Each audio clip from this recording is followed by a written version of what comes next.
학술지 종류와 특징에 대해서 설명을 드리도록 하겠습니다. 학술지라고 하는 것은 학회에서 발행하는 일종의 학문적 잡지라고 이렇게 얘기를 할 수가 있는데, 학술지가 있기 때문에 우리가 이제 그 대학 교수들도 논문 실적을 만들고, 대학 교수가 되려는 사람들도 이런 논문 실적을 학술지에 게재를 하는데, 학술지 종류도 엄청나게 다양하고, 아주 수준이 높은 학술지도 있고, 그냥 평범한 학술지도 있고, 그냥 논문만 제출하면은 바로 게재해주는 그런 학술지도 있어요.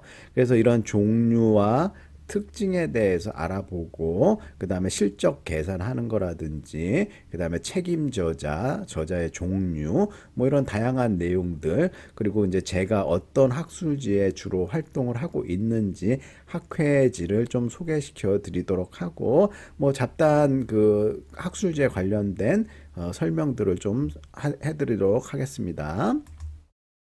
우선 학술지는 크게 해외 학술지와 국내 학술지 둘로 나뉘는데, 해외 학술지는 SCI급, SSCI급, SCIE급, 스코푸스 이렇게 나뉘고, 요게 이제 그 등재지 인덱스 지수를 얘기하는데, 이거 이외에 그 학술지, 여기 목록에 포함이 되지 않는 학술지는 기타 해외 학술지라고 해가지고 그 수준이나 이런 것들을 파악하기가 좀 힘들고, 요런 목록에 이제 포함되어 있는 학술지일수록 좋고요. 그 다음에 이제 SCI급도 그 수준이나 이런 것들이 천차만별이 있고, 그 다음에 이제 임팩트 팩터라고 해갖고 인용 지수가 얼마나 많이 인용을 하고 있느냐에 따라 좋은 학술지다 이렇게 얘기를 할 수가 있어요. 그래서 SCI는 주로 공대, 이공계열에서 많이 게재하는 학술지 목록이고요. SSCI는 소셜, 사회과학 쪽에서 많이 게재를 하는 학술지라 이렇게 얘기를 할 수 있고, SCI 2급, 그러니까 E는 익스텐션이라고 해갖고 여기 SCI에서 좀 확장을 해가지고 한 게 바로 SCI 2급 학술지다. 그 다음에 여기에 포함이 안 되는 좀 우리나라 등재 후보지와 같은 스코프스, 해외 저널지 이런 것들이 있을 수 있다 얘기를 할 수가 있고요.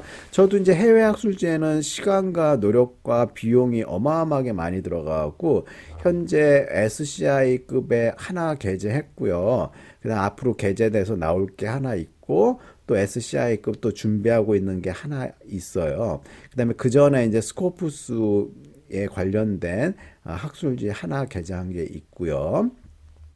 그 다음에 국내 학술지는 한국연구재단에 등재되어 있는 등재학술지, 그 다음에 등재가 안 되고 등재를 준비하고 있는 등재 후보지, 그 다음에 등재 후보지에도 포함이 안 되는 기타 학술지, 이렇게 크게 세 가지로 나뉘고 있는데, 등재 학술지에서도 이제 우수 등재 학술지라고 해가지고 아주 저명한 한국경영학회라든지 한국무역학회 이런 데는 이제 우수 등재 학술지다 이렇게 얘기를 할 수가 있고요. 그 이외의 것들은 등재 학술지의 종류가 엄청나게 많이 있어요. 한국연구재단의 등재 학술지 목록은 제가 이제 네이버에서 이렇게 연구재단 등재학술지 목록 치니까 이렇게 URL 주소가 이렇게 쭉 나오거든요. 그래서 이걸 클릭하게 되면은 제가 찾아놓은 걸 보여드리도록 할게요. 이렇게 연구재단의 이제 사이트에 들어와 보면은 뭐 여러 가지 사업 안내라든지 뭐 재단 소개라든지 이런 게 있는데, 특히 이제 등재학술지 목록 해가지고 등재 및 등재 후보 학술지 총괄 현황을 보면 2003년도 2023년도 1월 18일 기준으로 했을 때 보시면은 총 등재학술지 목록이 등재와 등재 후보지가 2,751개의 학술지가 있어요. 그래서 이제 여기서 보시면 등재는 2,460개가 있고, 이 중에서도 이제 사회과학 쪽에는 등재 학술지가 898개가 있고, 등재 후보지가 79개, 우수 등재가 22개, 총 999개의 학술지 목록이 등재가 되어 있다 이렇게 얘기를 할 수 있어요. 사회과학 쪽에는. 그렇다면은 이제 대부분 학회에서 학술지 하나씩만 갖고 있더라도 학회가 999개가 있고요.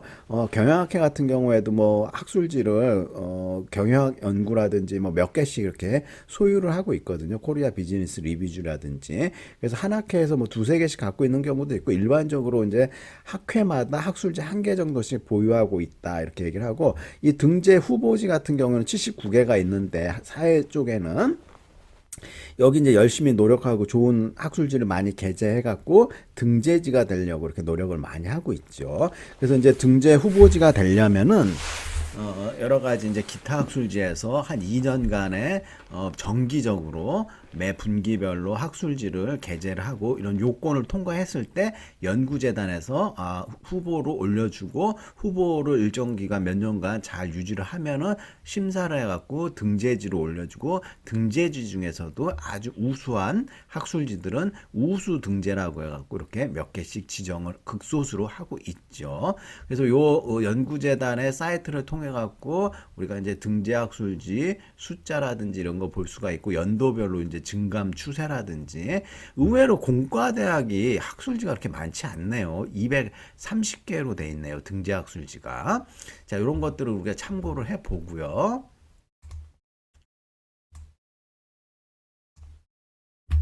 그 다음에 이제 우리가 학위 논문을 통해 가지고 학사학위, 박사학위 이렇게 석사학위를 받는데, 박사는 물론 박사학위가 있어야겠죠. 그래서 이런 석박사학위 논문을 쓰기 위해서는 등재 그 연구재단의 등재학술지 이런 데 학술지들을 많이 활용을 해가지고 우리가 학위 논문을 쓸 수 있다 이렇게 얘기를 할 수가 있어요. 자, 그래서 이제 우리 학위 논문들은 나중에 이제 그 학회에 있는 학술대회에 석박사 학위 발표 세션에서 이렇게 발표도 하고요. 그 다음에 이제 학회들이 춘계학술대회, 추계학술대회 해가지고 학술대회에서 논문을 발표하는데, 이 학술대회에서 발표한 논문들은 우리가 이제 등재학술지, 등재 후보학술지라고 안 하고, 논문지라고 안 하고, 프로시딩이라고 해갖고 학술대회에서 발표된 내용을 논문 형식으로 정리해 놓은 일종의 보고서다. 또한 그러한 보고서들을 모아놓은 학술대 발표용 연구 논문집이라고 하는데, 엄밀히 말하면은 이 프로시딩즈는 unpublished material이다 이렇게 말씀드리고, 그러니까 출간되지 않은, 그래서 이제 박사학위 논문, 석사학위 논문도 출간되지 않은 우리가 이제 학술 자료다 이렇게 얘기를 하고요. 그래서 이제 학회 학술지, 등재 학술지라든지 해외 학술지, 기타 학술지, 등재 후보지 이런 데에 게재된 것들이 정식 학술지다 이렇게 얘기를 하고요. 이렇게 학술 대회에 약식으로 발표한 다음에 요거를 잘 발전시켜 가지고 이 앞에 있는 등재 학술지나 이런 데 게재를 하게 되는 거죠. 그래서 이제 어떤 분들은 학술 발표에 대해 발표했던 논문을 학술지에 요약해서 말씀드리자면, 학위 논문에 관련된 박사학위 논문과 석사학위 논문, 그리고 학술대 그 발표 논문인 프로시딩스 여기에 인쇄된 자료는 엄밀히 말해갖고 등재학술지라든지 등재 후보학술지, 기타 학술지, 해외 학술지 정식으로 게재된 논문이 아니기 때문에 여기 박사, 석사, 학술대회 발표 논문은 잘 다듬고 축약을 해가지고 우리가 이제 정식 학술지에 게재돼도 중복 게재라든지 자기 뭐 연구 윤리에 위배되지가 않아요. 그래서 이러한 것들을 잘 구분을 하고 확인할 수 있는 능력이 있어야 되고요. 그 다음에 이제 이 박사학위, 석사학위 논문을 학술지에 게재할 때는 누구누구 박사학위 논문의 뭐 일부분임, 석사학위 논문의 일부분임, 뭐 그 활용하였음 이렇게 사사 표기를 해주는 게 좋고, 등재 학술지나 그 다음에 등재 후보지의 논문을 정식으로 학술 발표 논문을 게재할 때도 어디 학회에 언제 발표했던 발표 자료를 수정 보완하였음 이렇게 학술지 논문에 표기를 해갖고 알리는 게 중요하다 이렇게 얘기를 할 수가 있어요. 그 다음에 우리가 이제 논문을 쓰다 보면은 혼자 단독으로 이렇게 논문을 쓰는 경우도 있고요. 공동 연구라고 해가지고 2명, 3명, 4명, 많을 때는 5, 6명도 이렇게 논문에 참여를 하는데 여기 이제 단독일 때는 뭐 제일 저자, 교신 저자 이런 것들을 모두 한 명이 포함을 하고 있기 때문에 이런 표기를 하지 않아요. 혼자 단독일 때는. 그렇지만 2인 이상일 때는 누가 제일 저자고 누가 교신 저자고 3인일 때는 공동 저자까지 이렇게 포함이 되는데 이 제일 저자와 교신 저자를 우리는 합쳐가지고 책임 저자다 이렇게 부르고 있고요. 요 두 명은 논문 실적 인정 비율이 똑같이 쳐줘요. 그래서 이제 한 명은 제일 저자가 되고 한 명은 학회랑 교신을 하면서 수정 보완이라든지 말 그대로 통신 교신을 하는 거를 교신 저자다 이렇게 부르고 있어요. 2명이서 이제 논문을 게재를 할 때는 한 분, 그 제일 많이 기여한 사람한테는 첫 번째로 first author 해갖고 제일 저자 타이틀을 주고요. 두 번째 학교에 교신한 사람은 교신 저자라는 타이틀을 주면 서로 이제 책임 저자라고 해갖고 실적 인정이 많이 돼요. 근데 이제 한 명이 교신 제일 다 가져가고 2명인데도 공동 저자로 이렇게 표기를 하면 그분은 실적이 약간 떨어진다 이렇게 얘기를 할 수가 있고요. 학교마다 이제 어디 뭐 임용이나 이런 거 볼 때 실적 인정 기준이나 인원수 이런 것들이 다 다르기 때문에 거기에 맞는 이제 실적 인정 기준을 파악을 해둘 필요가 있다 이렇게 얘기를 하고 있죠. 그래서 다시 그 요약하자면 책임 저자는 제일 저자 또는 교신 저자를 책임 저자라고 하고 있고요. 만약 3인 공동 저자 할 때는 이제 n분의 1 해가지고 비율을 따지는데 그 비율도 그냥 n분의 1이 아니라 제일 저자나 교신 저자는 퍼센티지를 더 높게 줘요. 그래서 3인 공동 저자의 제일 저자일 때는 저희 학교에서는 실적을 50점 인정해 주고요. 교신 저자도 마찬가지고요. 그 다음에 이제 2인 공저일 때는 66.7% 인정을 해줘요. 둘 중에 하나일 때, 책임 저자일 때. 그리고 그다음에 국내 그 인용 지수 해갖고 학위 논문, 학술지 뭐 이런 것들을 학술지에 게재를 했을 때 저기 제가 이제 여기서 이제 KCI go.kr 그래서 한국 색인 인용 지수를 한국 색인 인용 지수 들어와갖고 로그인을 하면은 제 이제 이춘수 해가지고 여러 명이 있는데 그 중에서도 이제 연구자 정보, 이제 어디 학교, 부경대학교 소속에 있는 발표 논문 숫자와 뭐 단독은 4편 있었고 2인 공전은 44개, 3인 공전은 67개, 그 다음에 4인 이상일 때는 2편이 논문이 이렇게 있고요. 그 다음에 이제 얼마나 좋은 논문을 많이 써가지고 많은 사람들이 인용하느냐가 중요하고요. 이 KCI는 뭐 저기 학술지 검색도 할 수 있고요. 뭐 논문 검색도 할 수 있고, 그 다음에 인용 정보 갖고 연구자 검색도 하고, 그 다음에 유사도 검사해가지고 내 논문이나 다른 사람 논문이 얼마나 유사도가 다른 논문하고 높은가. 그래서 학생들이 이제 그 텀페이퍼라든지 대학원생 보고서 쓸 때는 제가 여기다 이렇게 검사를 한번 해보거든요. 과제 제출할 때도 이제 유사도 비율이 나오기도 하고 또 미심쩍으면은 여기서 유사도 검사하면은요 어디서 인용했다는 유사도가 검사가 쭉 잘 되고 있어요. 그래서 제 연구 정보해 갖고 연도별로 피인용 지수 뭐 이런 것들이 쭉 나와 있고 어느 학술지에 누구랑 같이 연구를 몇 년도에 했는지 나와 있어요. 그래서 가장 최근 마지막으로 연구 학술지 게재한 게 무역통상학회 무역통상 학회지에 게재를 했고요.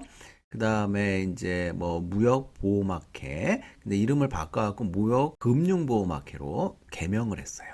그래서 이런 데 게재를 했고 그다음에 뭐 누구랑 연구한 거 뭐 이렇게 이제 석사학위 논문 요거 이제 졸업 전에 석사학위 논문 전에 이제 그 석사학위를 받기 전에 이제 학술지를 게재한 다음에 여기다 이제 게재를 했죠. 그래서 이제 이걸 갖고 이제 석사 논문에 활용을 했고 석사 논문에 나왔으면 이거를 다시 다른 학술지에 게재를 하면 안 되고요. 그래서 이제 이게 중복해 갖고 안 되게, 중복 안 되게 다른 내용을 게재하는 건 괜찮고요. 그 다음에 이제 제가 한동안 영어로 논문을 많이 썼는데, 동아시아 경상학회라고 해갖고, 이스트 아시안 저널 오브 비즈니스 이코노믹스라고, 이게 영문학술지인데 국내에 있는 거거든요. 그래서 영어로 쓰면은, 여러 좋은 점도 있고, 좀 불편한 점도 있는데요. 일단, 사람들이 국내 학술지에는 인용을 많이 안 해요. 영어로 쓰게 되면은. 근데 해외에서는 좀 많이 참고를 하게 되는 거죠. 그래서 이제 학자라면은 다른 사람들이 내 논문을 많이 인용해 주는 게 중요하고 또 그걸 높이 평가하는데 영어로 많이 쓰다 보면은 자연스럽게 이게 그 인용 지수가 많이 떨어지더라고요. 국내 논문 쓴 것보다는. 그래서 그런 점들이 있다는 것들을 좀 알아두실 필요가 있고요. 다음으로 논문의 그 종류나 유형을 이렇게 좀 볼 수가 있는데 그 J의 클래시피케이션 코드라고 해가지고 학술지마다 이 논문이 뭐 사회과학 분야 어디에 속하느냐, 금융권이냐, 뭐 농업 분야냐, 어떤 산업이냐 이렇게 해갖고 JEL 클래시피케이션 코드를 찾아갖고 넣게 하는 게 있어요. 그래서 요거는 이제 그 네이버에다 넣고서 하면은 이 코드가 분류가 쫙 되거든요. 그래서 내 어느 학문 분야에 썼는지 이렇게 알 수가 있고요. 다음으로 이제 제가 이제 주로 참여하고 있는 학술지 학회를 얘기하는데 제가 이제 한국무역학회에 지금 현재 부회장으로 작년부터 이제 있고요. 그다음에 이제 저널 오브 코리아 트레이드 편집위원을 역임했는데 저널 오브 코리아 트레이드는 SCI급 해외 학술지예요. 그러니까 국내 학회가 보유하고 있는 해외 학술지. 그래서 여기 이제 영문 학술지로 하고 여기 게재되면은요 굉장히 수준 높은 논문을 게재했다 이렇게 얘기를 할 수가 있고요. 그다음에 제가 한국경영학회 평생 회원이고 코리아 비즈니스 리뷰지의 편집위원장을 했는데요. 코리아 비즈니스 리뷰지는 주로 이제 경영 사례 연구를 다루고 있는 전문 학술지다 이렇게 얘기를 할 수가 있어요. 그리고 이제 한국통상정보학회에 제가 이제 상임이사 겸 편집위원을 역임을 했는데, 그리고 국제 이비즈니스 학회에 부회장하고 있고, 국제경영학회 또 이제 부회장, 국제경영관리학회 부회장 하고 있어요. 그래서 이제 나이가 이제 먹을수록 이렇게 부회장 타이틀, 처음에는 이제 이사로 시작해가지고 상임이사 주고요. 그 다음에 상임이사 좀 하면은 부회장 하라고 그러고요. 부회장 한 다음에 이제 회장의 뜻이 있는 분들은 학회장에 출마하셔가지고 학회장도 하고 그러는데요. 저는 뭐 인덕이 없어갖고 뭐 학회장 같은 거 할 생각도 별로 없고, 근데 이제 부회장이나 이렇게 직급이 올라가잖아요. 이거는 이제 나중에 임원 분담금이라는 거를 이제 내야 되는데, 무역학회 부회장 같은 경우에는 이 부회장 타이틀을 유지하려면은요, 분담금으로 30만 원을 내라고 하네요. 그래서 제가 30만 원 냈고요. 그 다음에 이제 여기에는 무역학회도 이제 예전에 평생회원 가입하려면 평생 회비를 내야 돼요. 그렇게 안 하면 이제 매년 회비를 내야 되는데 너무 번거로워갖고 평생 회비 내고요. 요즘에는 이제 무역학회 평생 회비 내려면 한 50만 원 하는 것 같네요. 평생회원 하려면. 근데 저는 아주 20년도 더 됐죠. 한 3년 전에 평생회원 가입했는데 그때는 20만 원 정도 내고 평생회원 가입했네요. 근데 지금은 50만 원이고 그다음에 한국경영학회도 평생회원이고 통상정보학회 상임이사가 그 분담금이 15만 원에서 20만 원. 대충 이제 부회장 하면은 다른 학회는 20만 원 정도 하고 상임이사 15만 원에서 20만 원. 뭐 부회장도 그렇고요. 금액은 좀 분담금은 조금씩 차이가 있는데 학회에서 이렇게 왜 분담금 내라고 그러냐면은 학회는 수익 사업을 하는 게 아니잖아요. 그래갖고 이제 이런 이사나 임원들의 분담금을 모아갖고 학술 대회도 하고 그다음에 포럼도 하고 세미나도 하고 학회를 유지하고 활동을 하려면은 이 돈이 필요해요. 그래서 이제 저도 그 열 몇 개 학회에 임원으로 있으니까 연초에 되면은요 몇백만 원 나가는데 이게 좀 부담스럽긴 하지만은 그래도 제가 여기 학회 활동을 하고 이 학회에서 학술지에 게재를 하고 논문 실적도 쓰고 그렇기 때문에 이 학회가 이제 계속 발전하고 유지되기 위해서는 제가 이제 분담금이나 이런 것들을 계속해서 제공을 하고 있고요. 좀 더 지나면 이제 한 5개 정도로 이제 줄일까 생각을 하고 있는데, 이 학회마다 이제 특징과 특색이 다 있어요. 무역학회 같은 경우는 무역학회지뿐만 아니라 저널 오브 코리아 트레이드 SSCI급 학술지를 보유하고 있는데, 우수 등재지 해가지고 아주 좋고요. 그다음에 경영학회도 마찬가지로 경영학 연구가 우수 등재 학술지에 포함이 됐고, 이런데 이제 게재하는 거는 수준이 너무 높아갖고 많은 노력과 시간이 필요하고요. 통상정보학회는 참 제가 아주 오랫동안 참여를 했던 학회고, 초창기 1회 때부터 이렇게 시작을 했고, 통상에 관련된 거, 그 다음에 이비즈니스나 정보에 관련된 거. 국제 이비즈니스 학회도 요즘에 이제 전자상거래라든지 전자무역 이런 것 때문에 중요성이 계속 부각이 되고 있고요. 그 다음에 제가 국제경영 전공자이기 때문에 국제경영학회에도 오랫동안 참여를 했고, 그 다음에 국제경영학회가 만들어지고 지방이라든지 수도권 중심으로 국제경영 관리학회가 만들어졌는데요. 이제 국제경영 쪽에는 양대 학회인데, 같은 학회인데도 이제 학술대회 가면 분위기라든지 이런 게 좀 많이 다르고요. 한국국제경영학회는 정통 국제경영학파들, 하이 퀄러티 의 높은 수준을 요구하는 학자들이 많이 오시고, 근데 내나 뭐 국제경영학회 회원이나 국제경영관리학회 회원이나 둘 다 비슷하고, 근데 연합해서 학술대회도 하고 해외 학회도 같이 참가하고 그런 학회죠. 그다음에 무역금융보험학회 같은 경우에는 무역에 관련된 학술 논문도 많이 발표하고, 그 다음에 금융, 특히 무역 보험에 관련된 논문들이 전문화돼 있죠. 그래서 옛날에는 무역 보험학회였는데, 보험하고 무역에 관련된 논문들이 많이 없으니까 국제 경영이라든지 뭐 다양한 섹터에서 논문을 받아들이고 있어요. 그 다음에 무역통상학회는 요즘에 이제 주로 부산이라든지 경남권에서 많이 활동을 하고 있고, 무역통상학회는 이제 부산에서 주로 많이 학회도 하고 저희랑 지리적으로 좀 가깝기 때문에 제가 이제 주로 무역통상학회 활동도 하고요. 예전에 이제 관세청 그 제자들이 많이 있을 때는 관세학회 논문도 많이 게재를 했고, 그 다음에 이제 국제상학회는 무역학회의 정통 학회다, 이렇게 굉장히 유서 깊은 학회다, 이렇게 말씀을 드릴 수가 있어요. 그래서 이제 여러분들, 제가 지금 그 무역 부회장이라든지 뭐 이런 것들 이메일 왔던 그 내용을 한번 보여드리고요. 그 다음에 중요한 거는 각 학회마다 학술지가 있는데, 예를 들어 가지고 제가 무역 금융 보험 연구는 이메일로 해가지고 1년에 6번씩 학술지를 발간한다는 모집 공고를 이렇게 내거든요. 그럼 이 모집 공고를 이렇게 보시면서 이 사이트에 회원가입도 하고 회비를 내고, 그 다음에 이제 논문 제출 시 저자 정보를 삭제하고 투고하고, 이런 이제 비용이 들어가요. 학술지 게재하려면은 평생 연회비도 내야 되죠. 논문 심사비 내야 되죠. 게재료 내야 되죠. 그리고 게재비가 20만 원이고 지원받았으면 30만 원, 심사비 6만 원. 그래서 요즘에는 게재하려면요, 회비까지 하고 보통 40만 원이 넘게 들어가네요. 그만큼 물가가 많이 올랐고요. 이거 심사료 안 내면요, 논문 게재 못해요. 그리고 메일에 첨부로 오면은 논문 투고 신청서, 그다음 연구윤리 서약서, 게재 신청서 이런 것들이 압축되어 있고, 그다음에 무역금융보험학회지 학회마다 편집 양식이 달라갖고 이 샘플을 저한테 이렇게 보내줘요. 그러면 이 샘플을 보시면은요, 이게 이제 무역금융보험학회에서 보내준 샘플 양식인데요.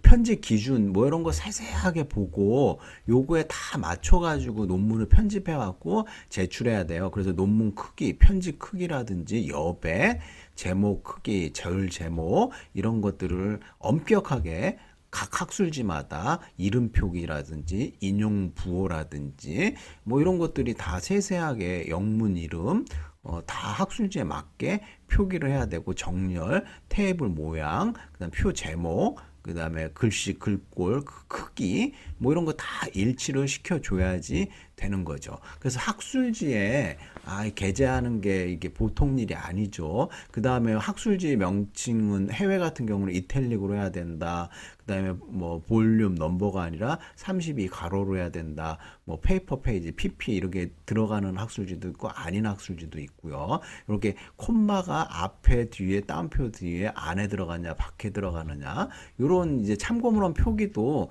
굉장히 잘 맞춰야 되고 학회에서 준 샘플 가지고 요 내용을 지워가면서 하나하나 타이핑 쳐가지고 포맷 형식을 맞춰야 돼요. 영문 앱스트랙트도 이렇게 퍼포즈, 리서치, 디자인, 리절트, 컨클루전, 키워드 이런 식으로 딱딱 맞춰가지고 해야 되고 그다음 빨간색은 나중에 지울 거지만 요 요건 맞추라고 이렇게 다 여기 해가지고 논문 샘플 양식을 학회마다 갖고 있기 때문에 그 학회에 맞는 양식을 써가지고 만들어야 된다. 이걸 말씀을 드리고요.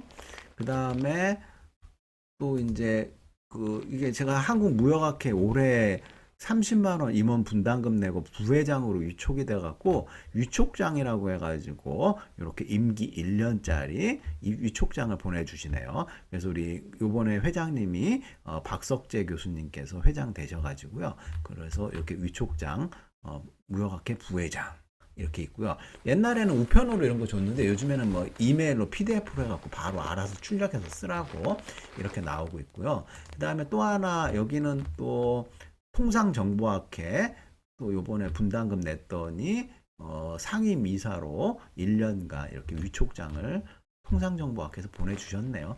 이거 말고도 앞에 이제 임원 분담금 냈던 학회들이 전부 다 요런 위촉장을 보내주는데요. 하도 많이 와가지고 뭐 그렇게 이제 이걸 다 하나 출력해갖고 모아둘 필요도 없고 그래갖고 이제 그냥 받아만 이메일로 놓고 있거든요. 그래서 오늘은 학술지 종류와 특징 이런 것들을 좀 알아두셔야지 학위 논문을 쓰거나 학술지 논문을 쓸 때 기본 개념이라든지 그리고 제가 어떤 학술지에 주로 게재를 하고 그 다음에 논문을 쓰는 주제에 따라 가지고 어느 학술지에 투고를 해야 될지 이런 것들을 좀 알아둘 수가 있어요. 자, 그러면은 오늘은 여기까지 하고요. 수고했습니다.